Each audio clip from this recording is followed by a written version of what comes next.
Dala dangla jebe ja nobar jebe ge draba dan tam je gembe baridu jabra jeba tam je ge su jebe ma nanga dang nyambe sen chen tam je deva dan de dunga dan tu nu du la na me pa yang da para so be chan ju rin po je tong para cha dala dangwa jebe da no bar jebe ge tarba dan tam je kembe bardu jobra jeba tam je ge zo jebe ma nang ka dang nyam be sen chen tam je de wa dan de dunga dan de nu du la na me bo yang da bra zo be jan ju rin po je tom pra ja na la dang wa jebe da no bar jebe ge tarba dan tam je kembe bardu jobra jeba tam je ge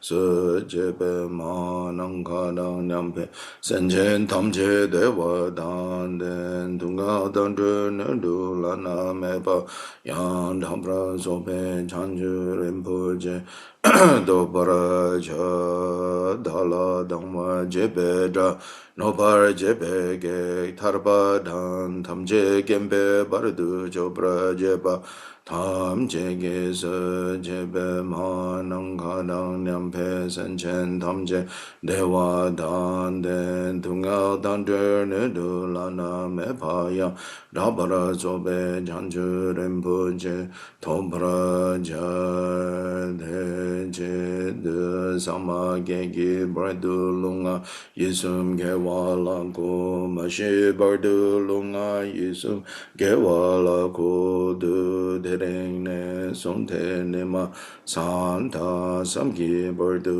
lunga yisum ge wa la ko.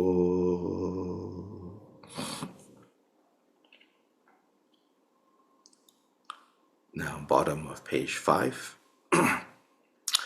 Sangye jodan soge jonam la chanju bardu dane gyamsu che dage jinsu gebe sonange rola penche sangye dhubara sho sangye jodan soge jonam la chanju bardu dane gyamsu che dage jinsu gebe sonange rola penche sangye dhubara sho sangye jodan soge jonam la chanchu bardu dhani gyamsu che dage jinsu gebe sonam ge rola penche sanje drumpra shu manang kada nyampe senchen tamche dewa dan dewe gyundan dampara gyurje dungao dan dungyao ge gyudan dewa gyurje dungao mepe dewa dame dewa gyurje nering chada nidan dewe danyong la napara gyurje Manang kada nyambe senchen tamche dewa da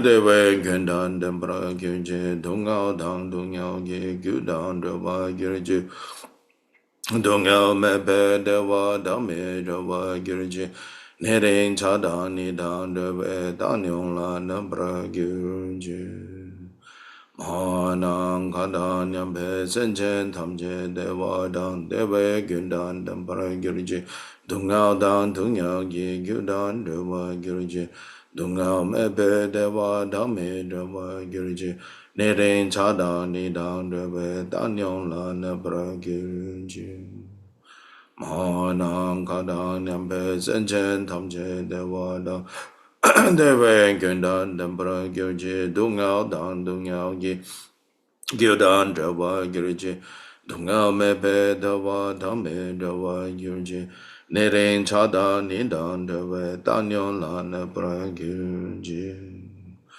Bajra samaja, Bajra samaja, Bajra samaja, Malo semchen gungi gungyurinjin, Dude punche meze jomze la, Ngona malo jishin kingyurube, Jomden korje nedir shisu so. Agyam padyam pushpe lube, Aloke gende nebede, Shabda prate jaso. sa shi bo ju ju shi me do dram ri ra len shi ni de gen pa di sang ge shing la ming te po wa yi tu gu nam da shin du jo pra shu ja se wa dang jo jing sha ba dang ji si yi rang ku sing so wa yi ge wa chung se da gi chi sang ba tam che so be chang chu je rung o.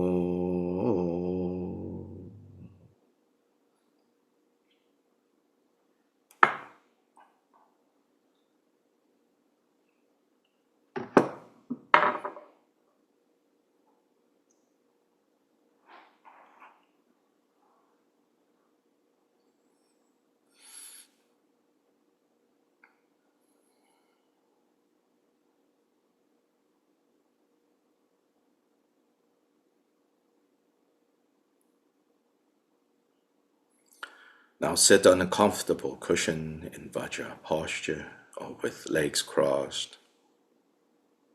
Sit in a stable way.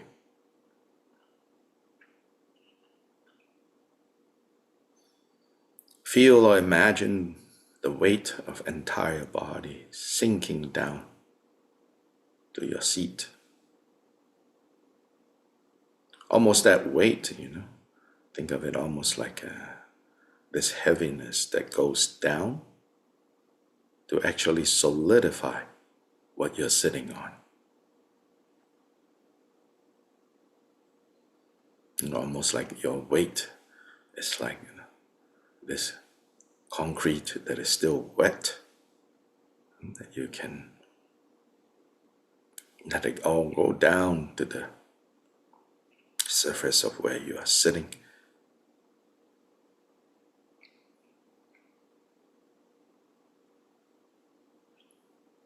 Solidifying this seat that you're sitting on.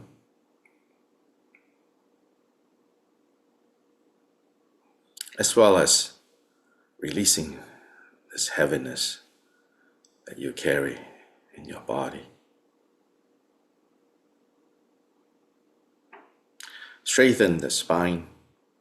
Place hands in a gesture of meditative equipoise below the navel. Gaze at the tip of your nose. Let your tongue lightly touch the upper palate. Leave your teeth and lips in their natural position, and let your breath flow comfortably.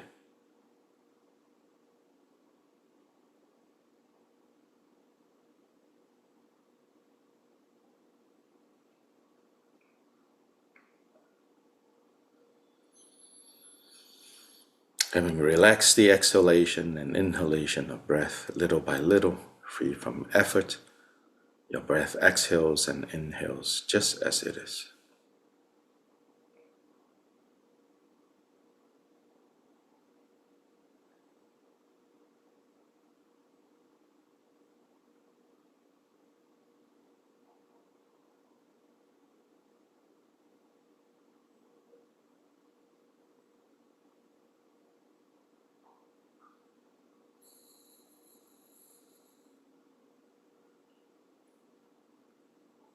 One should contemplate the difficulty of obtaining the freedoms and advantages.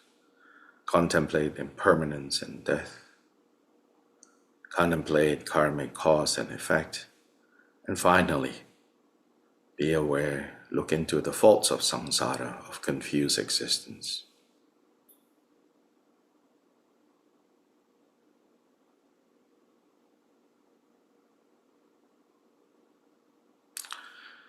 These four contemplations, contemplating the difficulty of obtaining the freedoms and advantages of impermanence and death, of karmic cause and effect, and the faults of samsara, is what turns us away from distractions.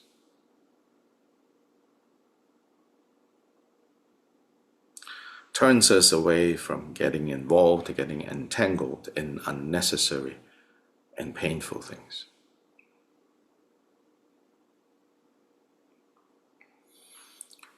Makes our heart turn towards the Dharma, seeing the value of Dharma as truly liberating, and wishing that liberation not just for ourselves, but for all beings.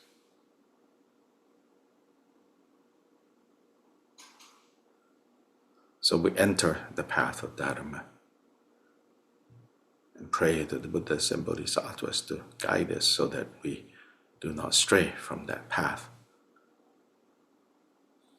Do not end up thinking that we're practicing Dharma when in fact we're merely practicing refurbishing samsara, trying to improve the samsara.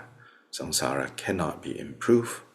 Samsara by definition is confused cyclic existence, that the only solution is to lay it aside, to abandon confused existence.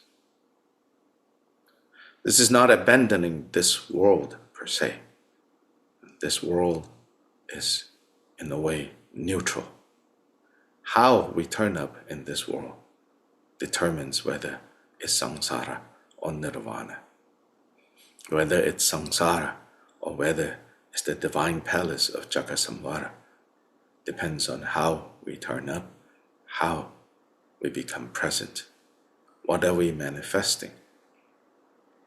It is the wheel of confusion, or is it the wheel of compassion? Which inexhaustible wheel is turning?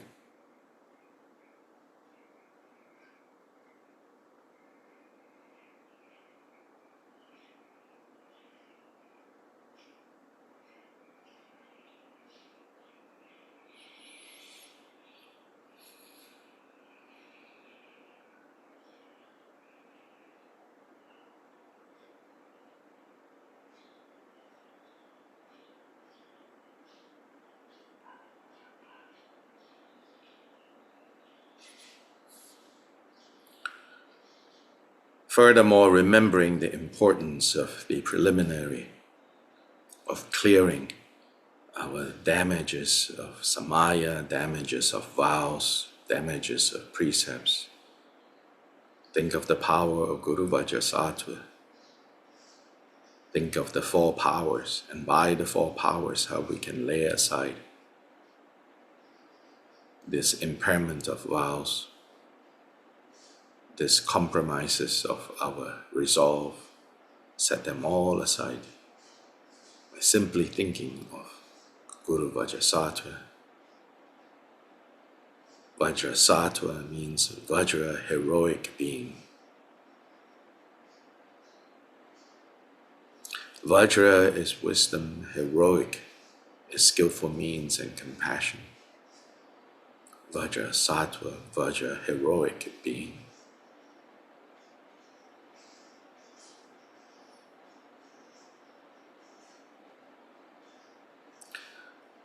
This Vajra, heroic being, Guru Vajrasattva, has the special function of clearing our obscurations, clearing our vows, impairment of vows.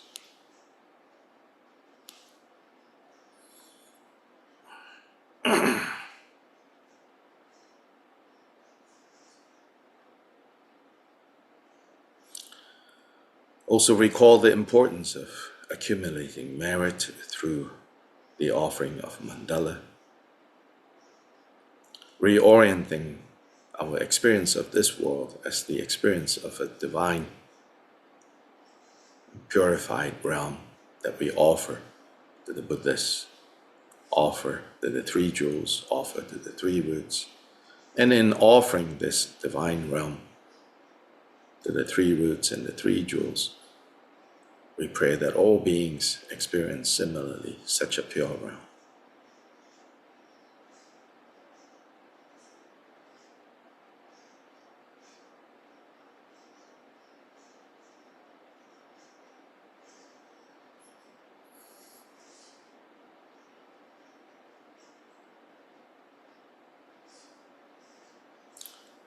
With these preliminaries, these extremely important preliminaries, forming the broader context for our practice, then the practice of the Fivefold Mahamudra can bring us to the state of the great Vajradhara within one lifetime. But it's so crucial to have this practice unfold, to have us actualizing these 5 aspects within the context set by the preliminaries.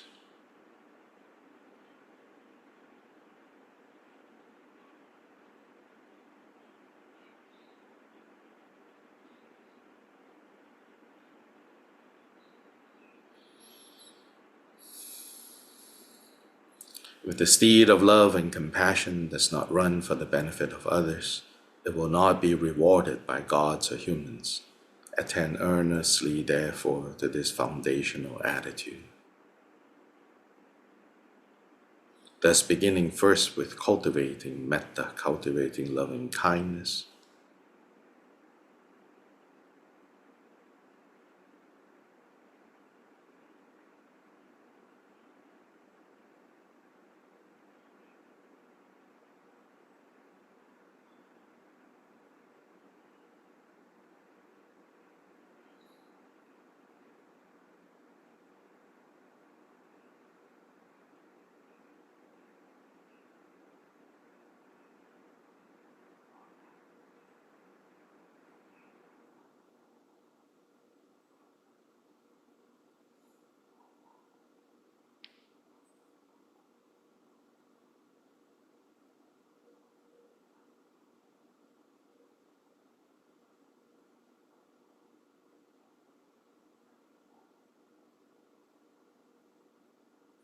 bringing to mind those who have been kind to us, remembering the kindness of others, ignites kindness within our hearts so that we radiate kindness.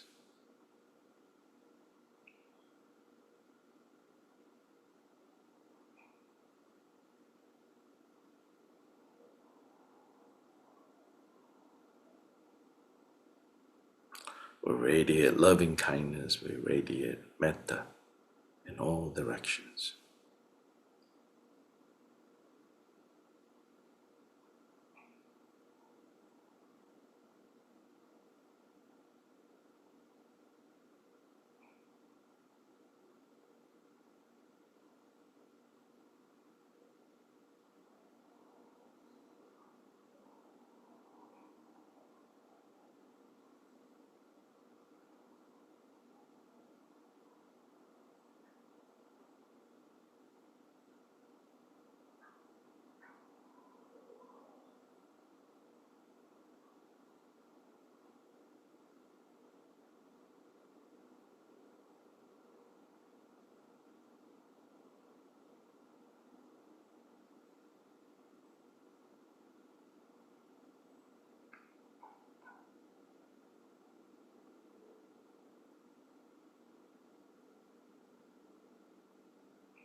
Through radiating metta, loving kindness, all disturbances, all unfavorable conditions can be dispelled.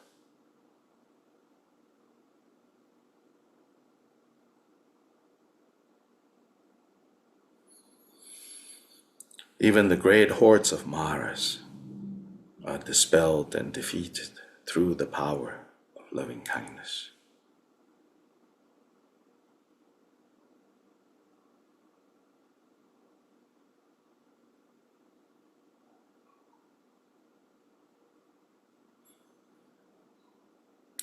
Dispel all opposition with metta, with friendliness, with loving kindness.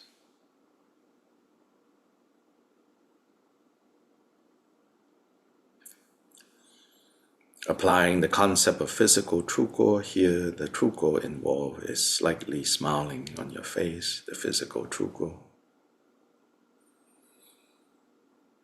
Adapting the practice of the mantra of compassion, here the mantra of loving kindness is, may you, my mother, experience happiness and the causes of happiness. May you, my mothers, experience happiness and the causes of happiness.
Second, we cultivate also karuna or compassion by thinking how pitiable are all mother sentient beings as vast as space, especially the enemies who hate me and all of us, the obstructors who harm us, and those who create obstacles to liberation and all knowingness.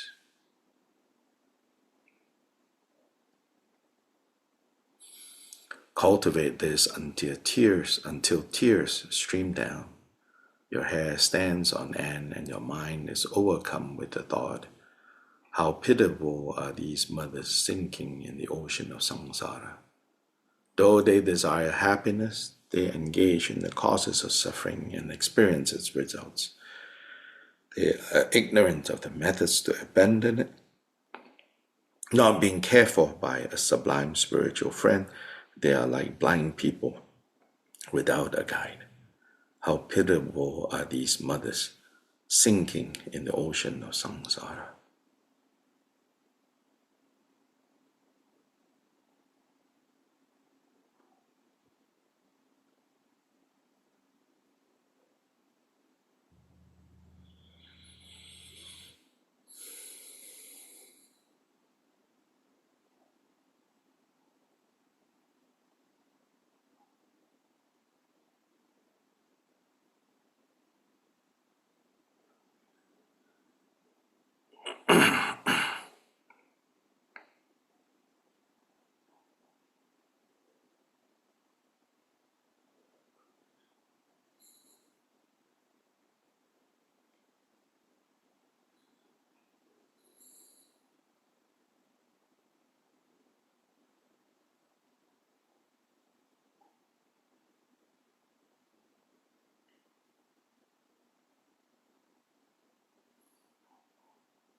Through steadily cultivating both loving kindness and compassion, having them be the pushing force, the motivating force, and let this turn into bodhicitta vow, a commitment first to achieving the state of Buddhahood for the benefit of all, and then committing to the path, but committing to the practices that is required to actualize this.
Now on page 20 is the formula given here for taking the aspiration bodhicitta vow.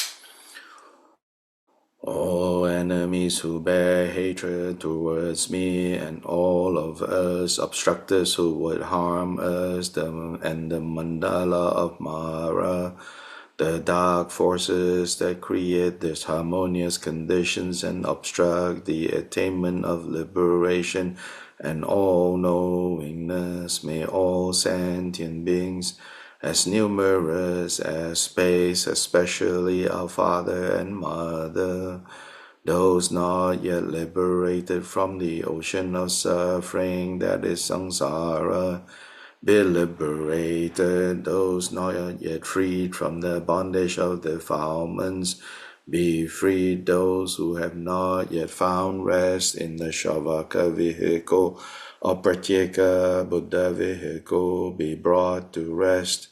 And those who have not yet fully transcended suffering, I will lead them to completely transcend suffering through the Mahayana.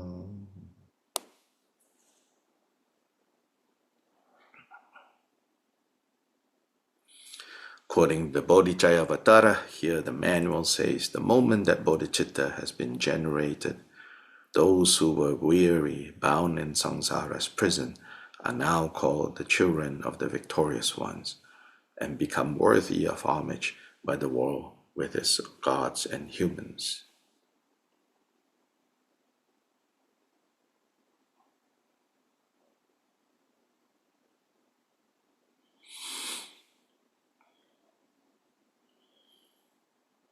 Then, quoting the sutra requested by Maitreya, if a bodhisattva possesses one quality, they will abandon all lower realms, will not fall into the hands of evil companions, and will swiftly and perfectly awaken to unending complete awakening. What is that one quality? It is bodhicitta, the perfectly sublime, superior intention. Therefore, apply yourself in this with great intensity.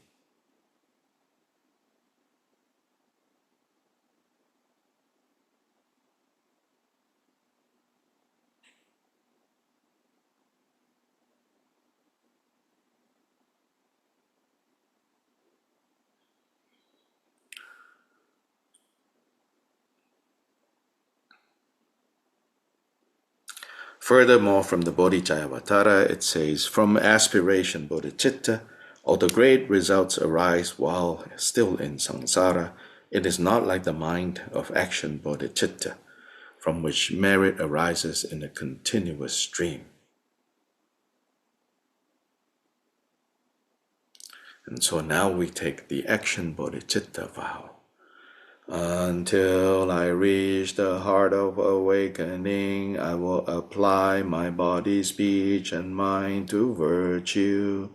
For as long as I live, and from now until this time tomorrow, I will take into my experience this Mahayana profound path of the union of the creation and completion stages.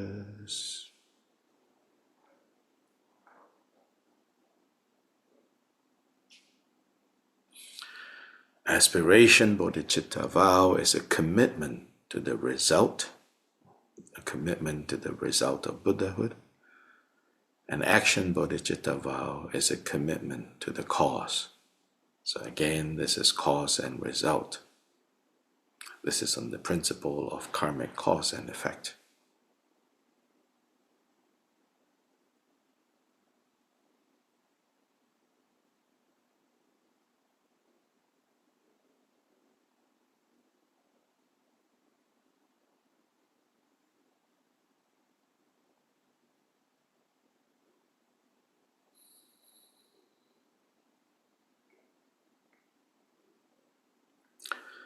Again, quoting the Bodhicayavatara, from that moment on, from the moment that you have taken the action bodhicitta vow, even when one is asleep or become heedless, a great force of merit, an uninterrupted stream equal to space, will continuously arise.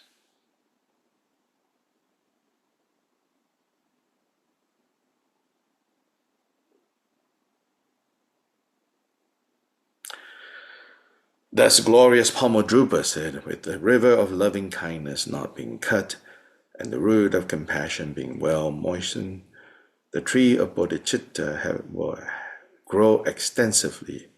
May the flower of the 10 bhumis emerge and cause the fruit of the 2 benefits to ripen.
Then the first part of the creation stage is cultivating the Idam deity.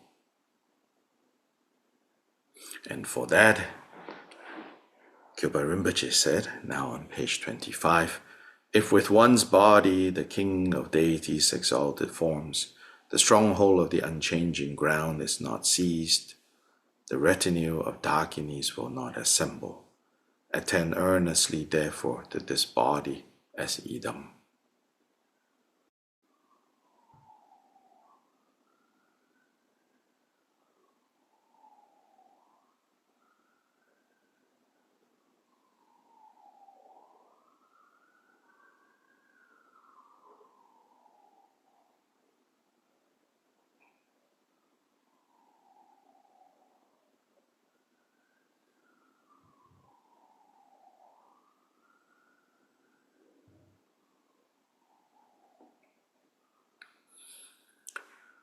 Now, page 26. Remembering again the principle of the 5 manifest awakenings, the 5 Abhisambodhi, how even in the midst of our current state, where we are manifesting the confusions of samsara, these 5 manifest awakenings do not go somewhere else. And they are the same, they remain as they are, even when we are caught up in manifesting confusion. So by practicing deity yoga, by practicing the idam, we habituate what is innately so. Shunyata Gyana Bhadra Swabhava Atma Koham. Meditate that all phenomena are emptiness, free from the extremes of conceptual elaborations. Within the state of emptiness, your own mind arises in the form of the syllable Hong, from which light radiates. From Yam comes a mandala of wind, from Ram a mandala of fire, from Vam a mandala of water, from Lam a mandala of earth. Upon that from Sum comes Mount Meru, in nature the four precious substances. Upon that from Bam comes a multicolored lotus. Upon that from Hong comes a cross Vajra set on the multicolored lotus. From the vowels come a moon, from the consonants comes a sun. In the center of that light radiates from the letter Hong, clearing the obscurations of all beings and transforming them into the host of deities of Chakra Samvara. The light then gathers back and absorbs into the Hong, melting as bodhicitta. From this complete transformation, in a single instant, you are Chakra Samvara. His body is dark blue, pure and luminous, like the color of a stainless sky. He has one face and 3 eyes with fangs slightly bared. His left leg is bent, pressing on the left ear of black Bhairava, and his right leg is extended, pressing between the breasts of red Kalaratri. With his 2 hands holding a vajra and bell, he embraces the consort. His head is adorned with a cross vajra and a top knot of matted hair tied with silk ribbons, beautified with a wish-fulfilling jewel. On the left side of his head, he is adorned with a crescent moon. His forehead is adorned with a garland of vajras and 5 dry skulls. A hanging garland of 50 fresh heads is strung on human intestines. He is adorned with the 6 mudras and wears a tiger skin skirt. He possesses the 9 dramatic sentiments: amorous, heroic, repulsive, laughter, humorous, wrathful, terrifying, compassionate, majestic, and peaceful. In his embrace is the consort Bhagavati, red in color with 1 face and 3 eyes. Her fangs fully bared, her hair is loose, she wears a crown of 5 dry skulls, and a hanging garland of 50 bone ornaments, and a girdle of bone ornaments. From below comes the tinkling sound of bells. With her 2 hands, the right holds a 5-pronged vajra, and the left holds a skull cup of blood, with which she embraces and offers to the Lord. She is adorned with the 5 mudras, naked and in inseparable union with the Lord.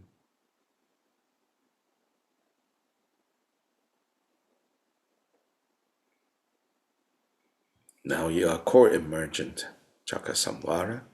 When we say you are core-emergent Chakra Samvara, we are saying that you identify with both the male deity, that is called Chakra Samvara, and the female deity, which is called Vajavarahi.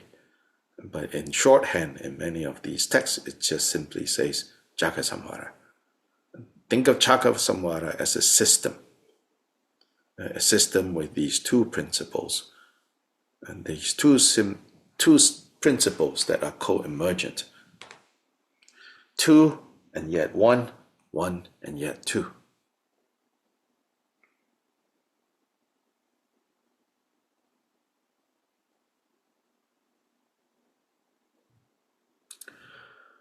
Sometimes, on some sessions, you identify more with the male deity. Sometimes you identify more with the female deities. In any of these cases, always remember that these two are always to be held together.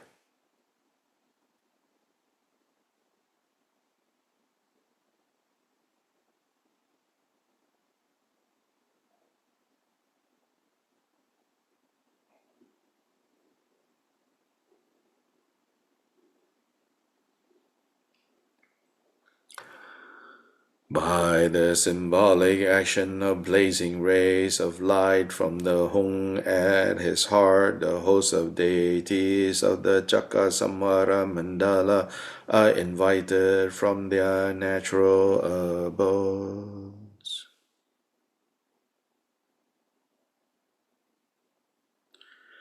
Now on page 80, we make offerings with the 16 goddesses.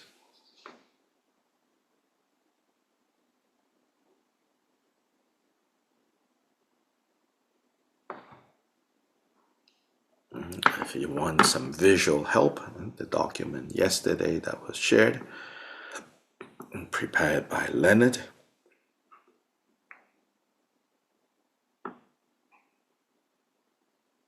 If you pull up that document, and that will be very helpful.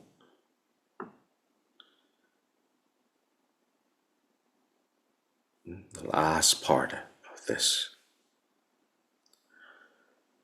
Om Bhaja Bine Hong Hong Pe Om Bhaja Vamshe Hong Hong Pe Om Bhaja Midang Ye Hong Hong Pe Om Bhajra Muraje Hong Hong Pe Om Bhajra Hashe Hong Hong Pe Om Bhajra Lashe Hong Hong Pe Om Bhajra Gite Hong Hong Pe Om Bhajra Nritye Hong Hong Pe Om Bhajra Pushpe Hong Hong Pe Om Bhajra Dupe Hong Hong Pe Om Bhajra Dipe Hong Hong Pe Om Bhajra Gande Hong Hong Pe Om Bhajra Om Rupa Bhajra Hong Hong Pe Om Rase Bhajra Hong Hong Pe Om Sparshe Bhajra Hong Hong Pe Om Dharma Dhatu Bhajra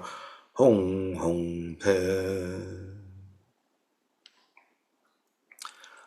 If you look at this list of 16 goddesses, some of you may notice that dance is mentioned twice. And Bajrahashe is sometimes translated as, Bajralashe is dance, and then Bajra Nritya is dance.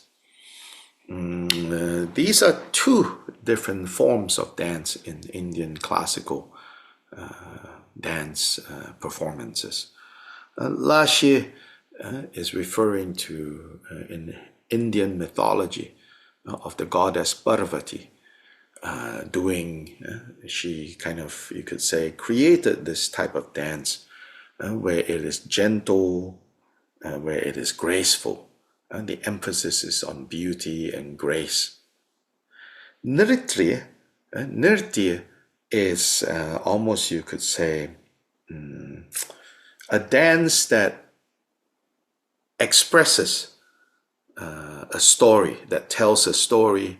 So it's like a narrative dance, using hand gestures to communicate. And so Nritya is more like a a dramatic dance. Sometimes the dancer can become very fierce, sometimes the dancer can become seductive or can become like heroic. Whereas Lashie is the beauty of the form. So these are the difference between Lashie and Nritya as dance.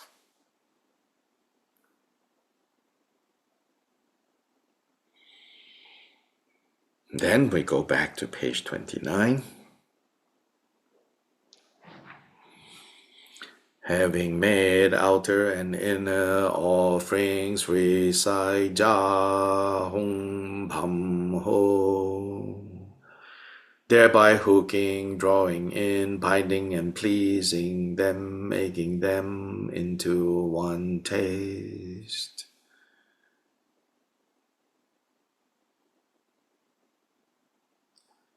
And them refers to the Samaya Sattva and the wisdom beings. And the Samaya Sattva and Jnana Sattva. So the 4 syllables Ja Hong Bam Ho. Ja is hooking, Hong is drawing in, Bam is binding, and Ho is pleasing. So those 4 syllables there corresponds with the 4 actions of hooking in, inviting, hooking in the wisdom beings, then drawing them in, then binding them together with the Samaya being, and by pleasing them, they dissolve together with the Samaya being. Bless your crown with your throat with and your heart with Hum.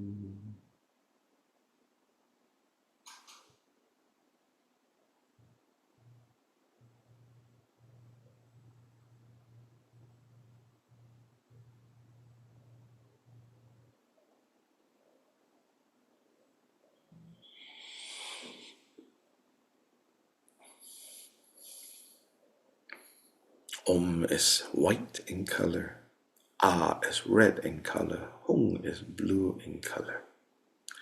If you are not familiar with how Hung is written, you can just think of 3 glows of light, white, red, and blue, dark blue.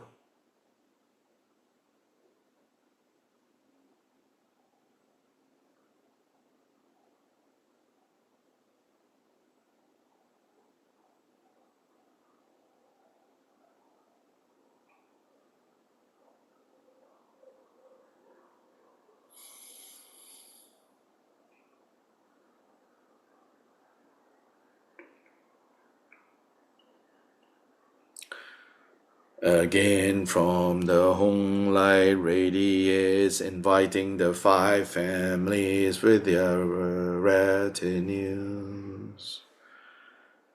And again we make the 16 offerings.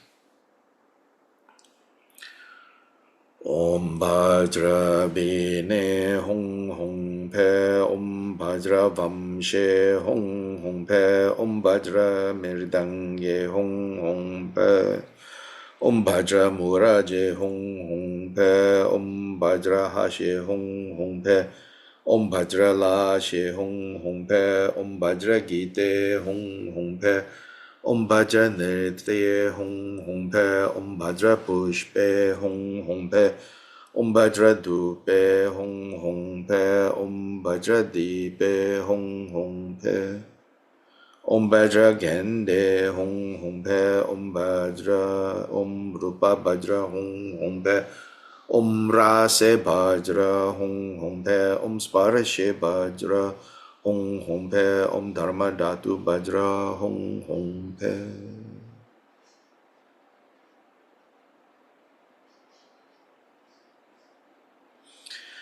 Having made inner offerings, pray may all you Tathagatas bestow empowerment. Having prayed thus, they bestow empowerment with Sarvata Tathagata Abhishekata Samaye Shriye Hong. Your entire body is filled with wisdom elixir. The excess liquid gathers firmly at the top of your head, and Akshobhya seals your crown.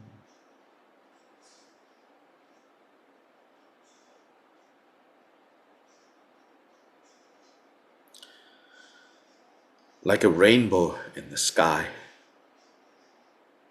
see all the colors and the characteristics of this Idam as distinct. Like reflections in a mirror, the form appears clearly with no distortion, no error. Like the moon's reflection that appears anywhere there is water on earth. This appearance, think of it as pervasive. Not just one place, but every place you are Chakasambhara. You are co-emergent Chakasambhara, the Lord and the Lady. Two and yet one, one and yet two.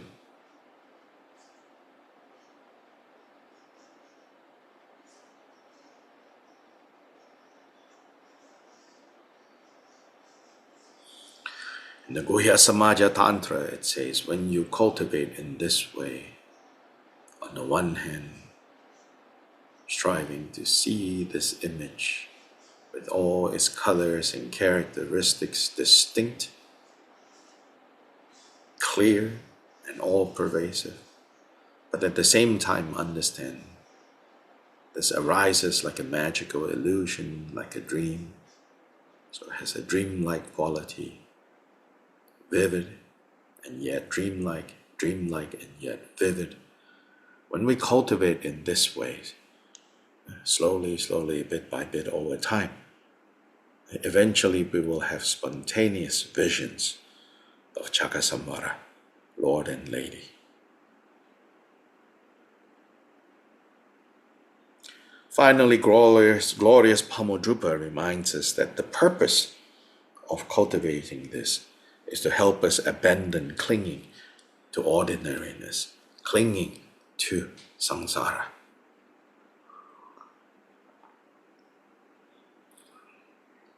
Clinging to this body, this physical body, and this clinging in particular needs to be loosened up.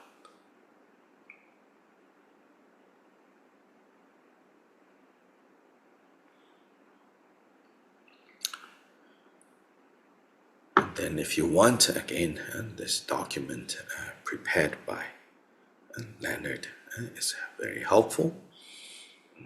But if you don't want, if you just want to focus on, you can just listen as I read.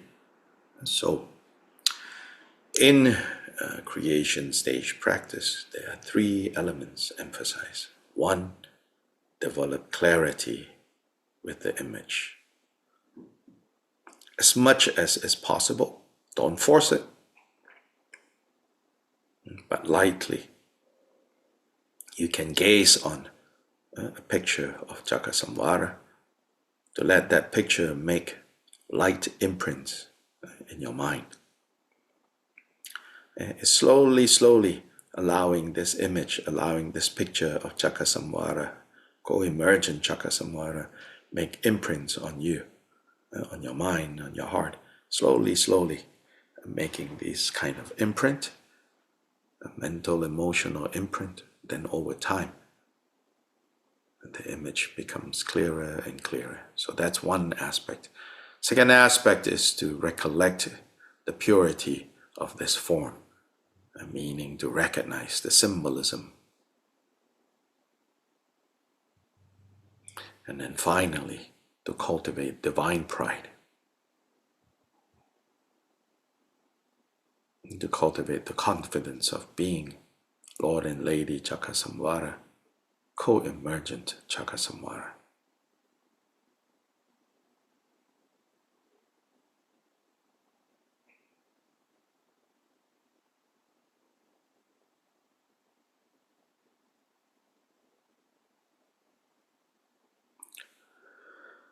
The three eyes of Lord Chakasambhara is a sign of being unattached and unimpeded throughout past, present, and future. His two hands embracing the wisdom consort is a sign of the union of method and wisdom.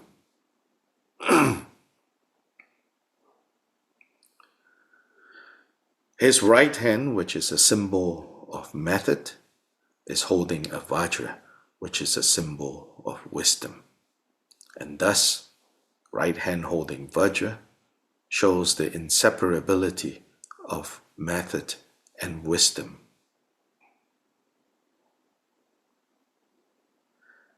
Left hand, a symbol of wisdom, is holding a bell. And with the wisdom hand holding the bell,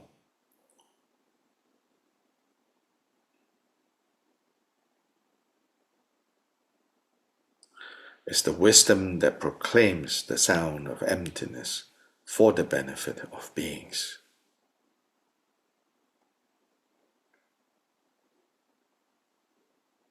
And this sound of the bell is resounding to remind all beings of emptiness.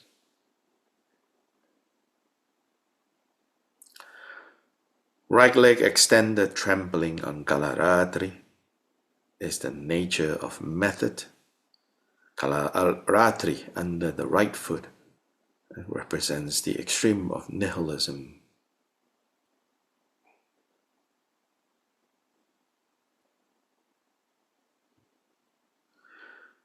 Left leg trampling on Bhairava expresses the nature of wisdom.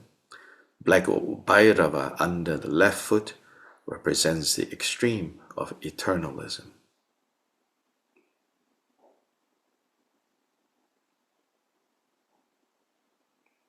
Four fangs bared is a sign of vanquishing the four Maras.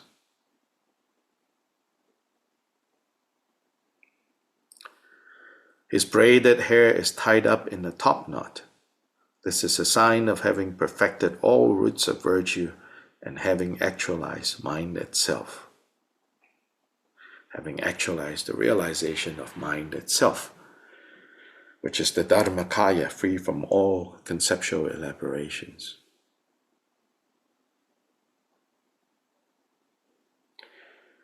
Half of his braided hair hangs downwards. This is a sign of establishing all sentient beings in the state of perfect Buddhahood through limitless compassion and relative bodhicitta.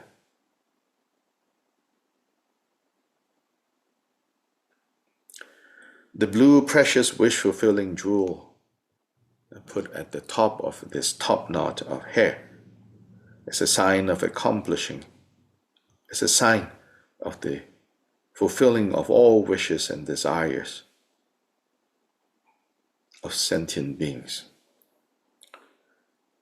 The cross vajra that is pushed into the right side of the braided hair is a sign of accomplishing the benefit of sentient beings through the four exalted activities.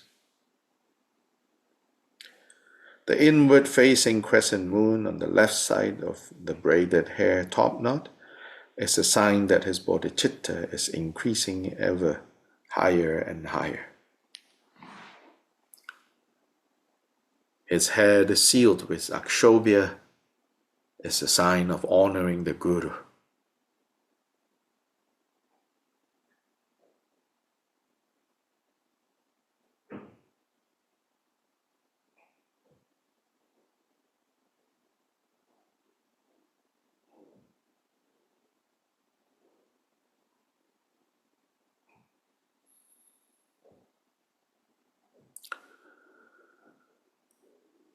Appearing in union with the consort expresses the amorous sentiment. Trampling Bhairava and Kalaratri expresses the heroic sentiment. The garland of heads and intestines and the nudity expresses the repulsive sentiment.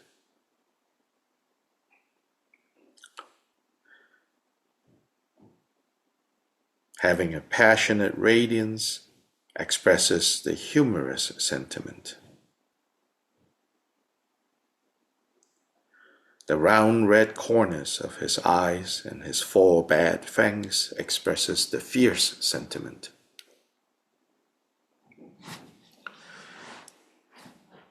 Causing all the Asuras, the demigods, to be terrified by his dance in the mass of fire expresses the terrifying sentiment. Holding Vajra and bell while embracing the male deity, holding the Vajra and bell while embracing the consort expresses the compassionate sentiment. That they're adorned with the major and minor marks of Buddhas expresses the awesome sentiment.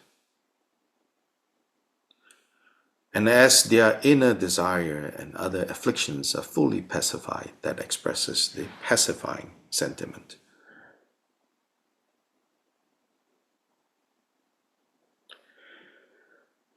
The loincloth of fresh tiger skin is a sign of having abandoned subject and object duality, grasped and grasping. Abiding within the blazing mass of fire, this terrifies the outer and inner Maras.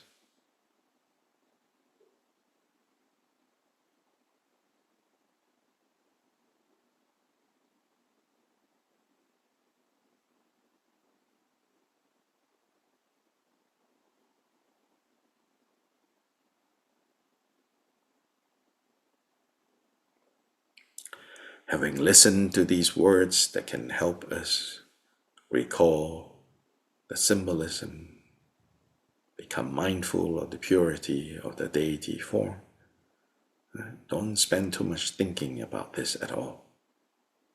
Just hear the words and go back to clarifying the appearance of the deity. Meditate on the appearance of the deity clearly, distinctly. Allow Lord and Lady to manifest clearly in your mind's eye.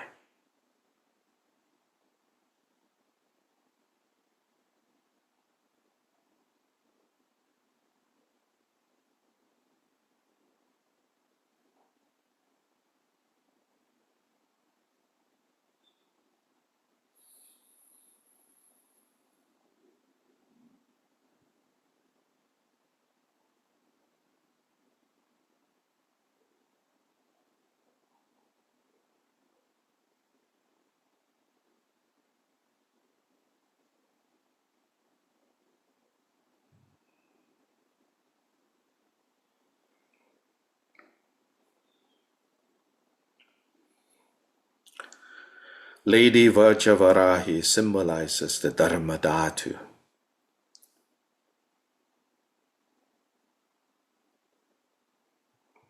Whereas the Lord Chakasamvara particularly tames all the beings that are male, Lady Varahi tames all the beings that are female.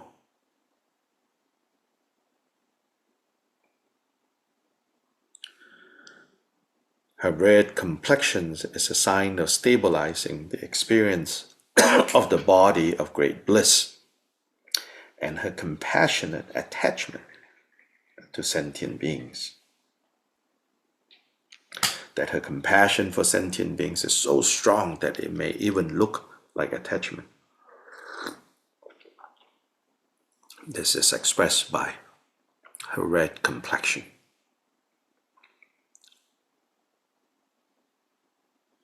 Youthful, beautiful, endowed with vitality, appearing to be about 16 years of age, this is a sign of having realized the unchanging nature of the Dharmadhatu. The one face that she has, the main face, expresses all phenomena as a single taste in suchness. In the case of Lady Vajravarahi appearing together with the Lord, she doesn't have a south face as a second face.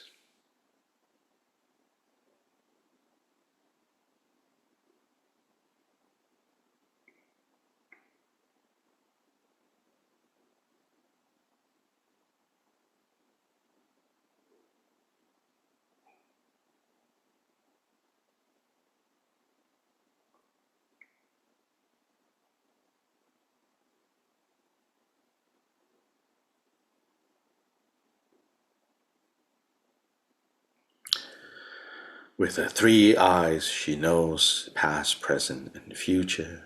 Therefore, she knows karmic causality without any error.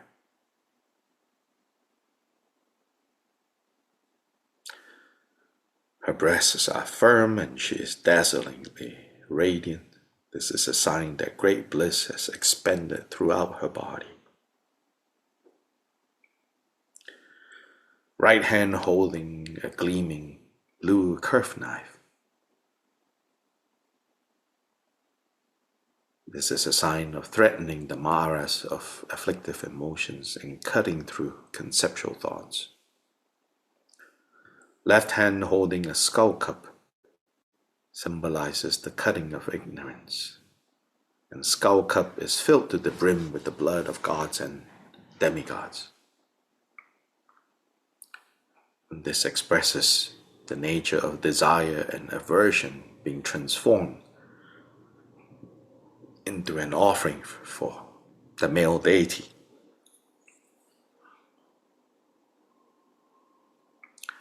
Her brow is adorned with the 5 dried skulls, and this is the 5 wisdoms. Her black hair is unbound, reaching down to her slender waist.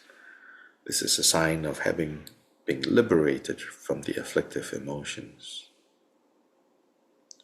She wears the garment of space, which means that she is naked. And this is her sign of having abandoned subject and object.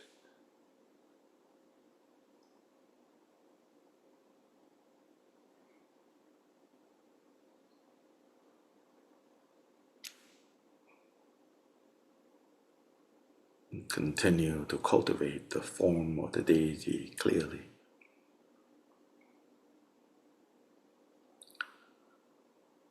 And let the symbolism arise when you're able to remember what they are. But don't get distracted by all these words.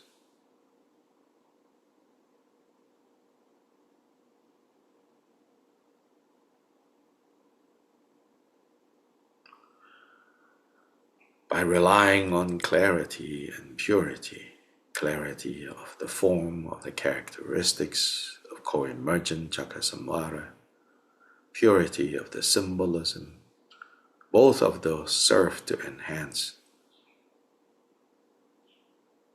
stabilizing divine pride, stabilizing confidence in both the essence and the appearance of Buddha.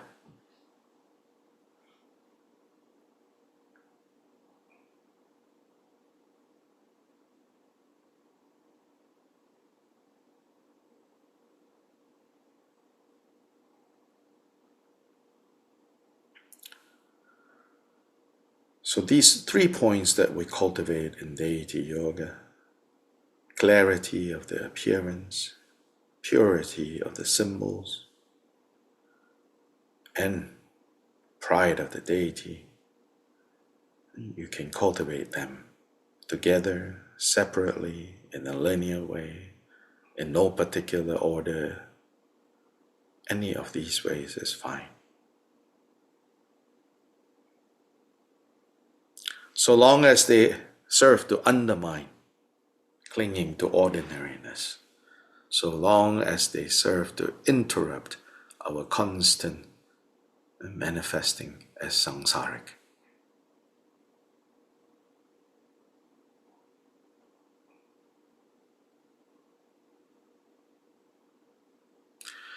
Even for the short moment of one thought, if you are able to undermine that manifestation of samsara, then there is the merit, there is the effect of one moment, allowing the innate Buddha to shine through.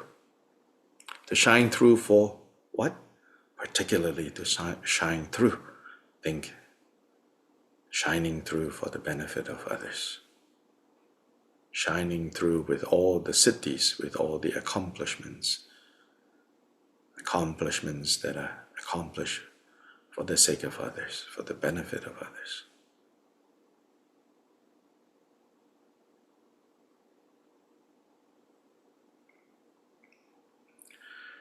that we're turning up as the heroic, co-emergent Jagasamvara.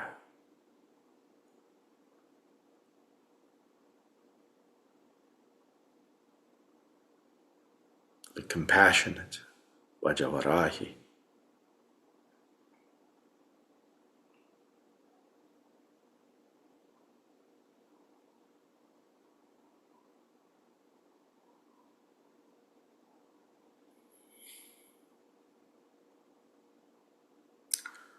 The female deity is often a symbol of wisdom, and yet her essence is compassion. The male deity is often a symbol of method, of compassion, and yet his essence is wisdom. So blue is often the color of wisdom, and red is often the color of compassion. And so within each aspect of this deity, the other aspect is always not far behind. Two and yet one and yet two. One contains the other contains this one. In this way, ultimately inseparable and not two.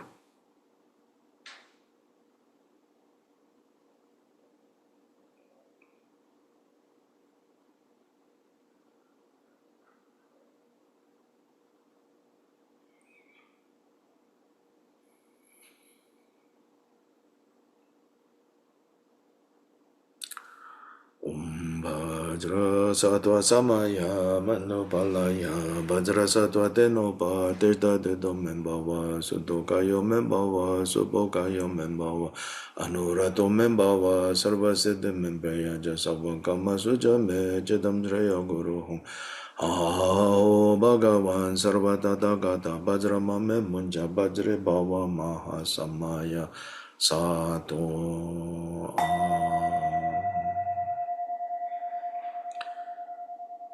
Now gently release this visualization. Let it dissolve. Let it be natural.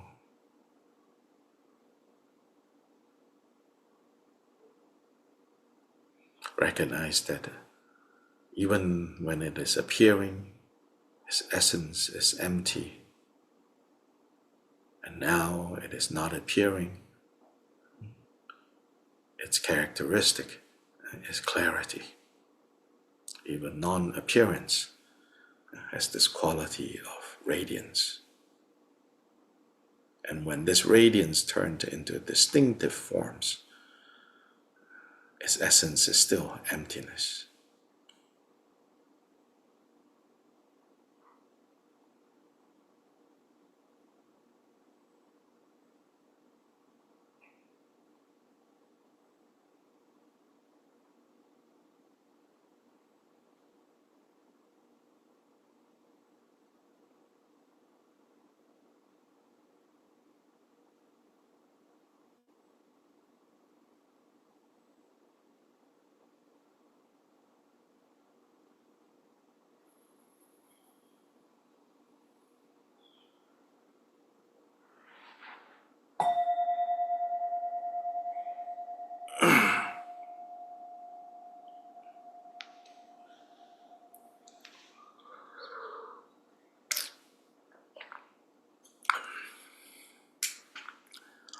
So to read a little bit more from Kyopa's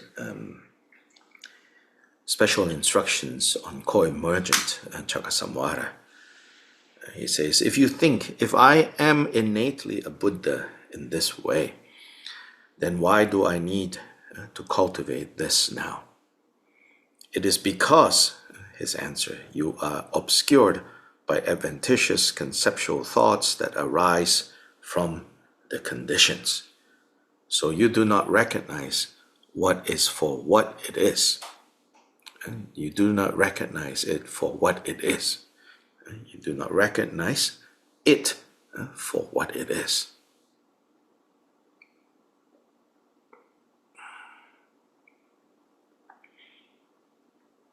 So instead of recognizing conceptual thoughts, the afflictive emotions, and instead of recognizing what they are in essence, so we don't recognize it for what it is. So then it manifests as confusion, as adventitious conceptual thoughts. Otherwise, they are simply radiance of the mind.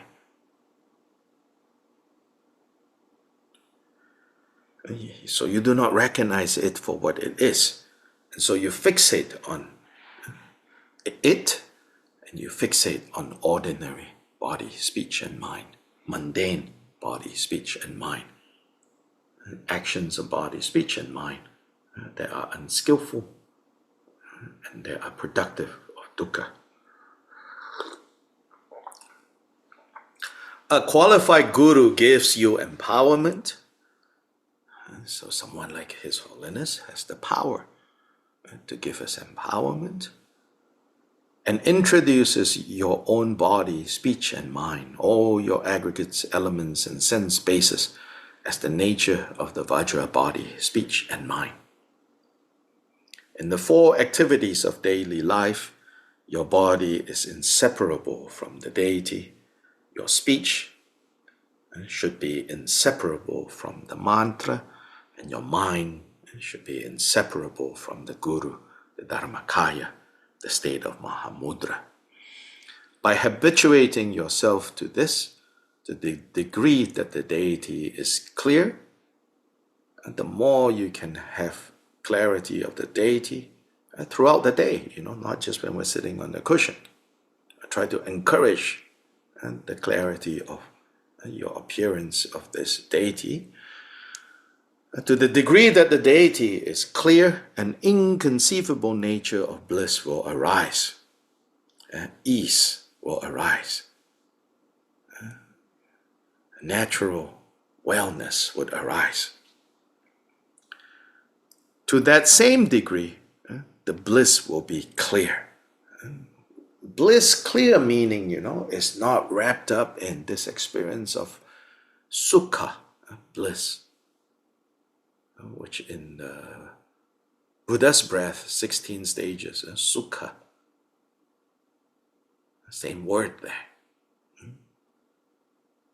The sukha is clear, meaning is not entangled. It's not the kind of pleasure that is murky and gets entangled. Furthermore, by continuously practicing the nature of the creation and completion stages, practicing the essence of what the creation and completion stages are, and not just, Of course, when we're first learning, we learn the technical details. But what we should be cultivating is the essence, the nature of the creation and completion stages. If the great bliss of the Bindu arises and becomes unstable, then you should take it to the path. So here is talking about something more advanced. That if sometimes this experience of sukha becomes a little shaky, becomes like almost like ordinary pleasure, then you have to know how to take it onto the path. And you say, how do I do that? What does it mean here? It means recognize it as starting to move in that direction and make it stable. It says dissolve. It says here, actually what it says in this note is apply the vital point of the three dharmas. The three dharmas, in Qigong there are these teachings called the three dharmas and the 10 dharmas. Here and there you may come across these terms, but these are very tightly held instructions. Tight not because the people who know this are stingy, tight because no use letting it kind of be exposed.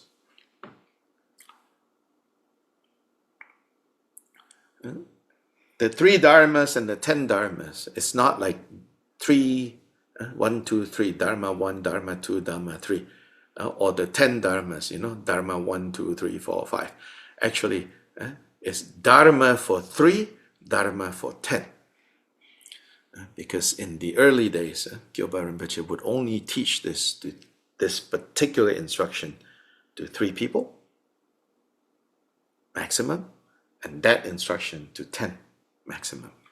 So these teachings are actually present within the lineage, but highly guarded.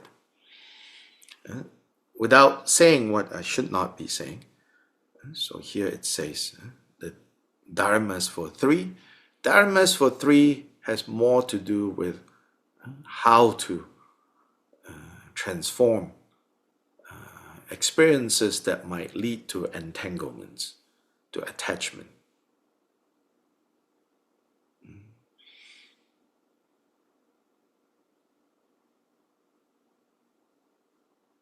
By practicing in this way, one will attain the exalted form, the exalted appearance of the Bhagavan, the great Vajradhara, the essence of the self-arisen, co-emergent wisdom of the great bliss of non-dual union of bliss and emptiness.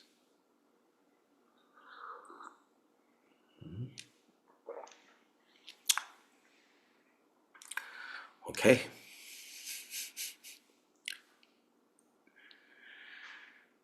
That's it for today. We'll continue tomorrow. So now, let's go back to the manual, to the dedication on page 78.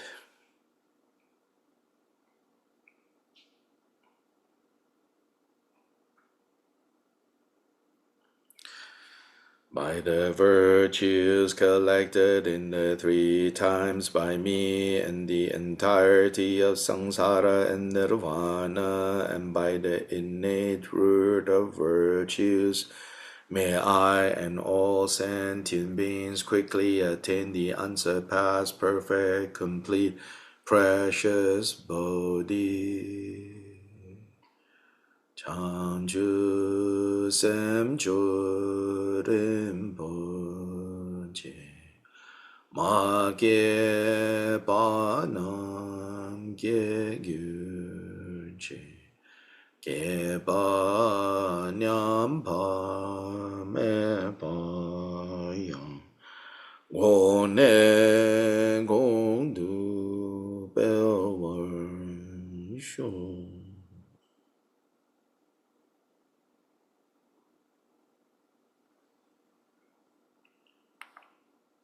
Thank you, Rinpoche. Thank you. Okay, bye-bye. Good Thank night. you, Rinpoche. Thank you, Rinpoche. Good morning, good night, good afternoon.